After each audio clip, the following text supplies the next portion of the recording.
Nearly a month on, it's still unclear why French satellite provider Eutelsat imposed a Europe-wide ban on 19 Iranian news channels, including Press TV. The European Union says it was a private decision by Eutelsat, but the French satellite provider refuses to explain. Rami Mazari reports from Paris.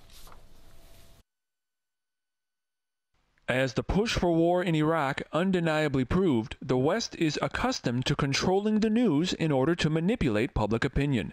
Press TV publicizes many facts and ideas which contradict the mainstream thinking found in the Pentagon, Paris, and Tel Aviv.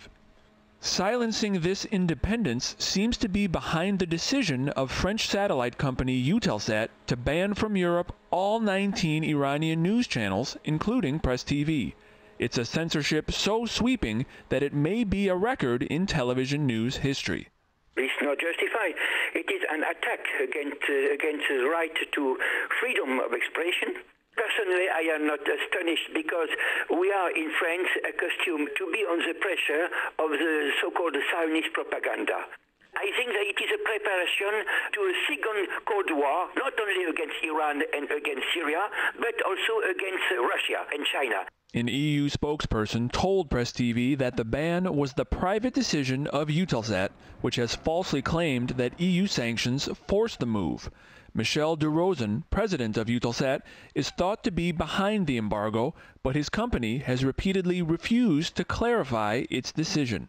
The banning of Press TV, first in the UK and now Europe, as well as its lack of availability on televisions in the US, shows that the West silences its dissenters as effectively as any totalitarian government. We have no other examples.